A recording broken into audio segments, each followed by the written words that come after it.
জনগণ আমাদের পাশে আছে। আগামী 12 ফেব্রুয়ারি যে নির্বাচন হবে সেই নির্বাচনে আমি কোনো চ্যালেঞ্জ দেখছি না।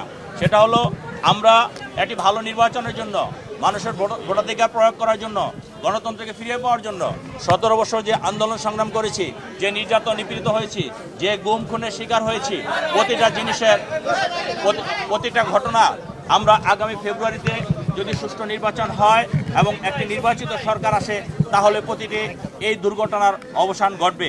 আমি দুর্ঘটনা বললাম এই কারণে, রাষ্ট্র যেভাবে জনগণের উপরে নির্যাতন নিপীড়ন করেছে এবং রাষ্ট্রের সর্বোচ্চ শক্তি দিয়ে রাষ্ট্রের সর্বোচ্চ ব্যক্তিরা যেভাবে জনগণের উপরে নির্যাতন করেছে, সেই নির্যাতন থেকে জনগণ মুক্তি পাবে এবং ভোটাধিকার ফেরত পাবে। সেই কারণেই আমি মনে করি আমরা সকলে মিলে ঐক্যবদ্ধভাবে আমরা বাংলাদেশে একটি সুন্দর নির্বাচন করতে পারবো এবং জনগণের আকাঙ্ক্ষা অনুযায়ী আমার ভোট আমি দিব, যাকে খুশি তাকে দিব, আমরা সেই স্লোগানে বিশ্বাসী। আমরা বিশ্বাস করি যে আগামী 12 ফেব্রুয়ারি ইনশাল্লাহ বাংলাদেশে সেই ঘটনাটা ঘটবে।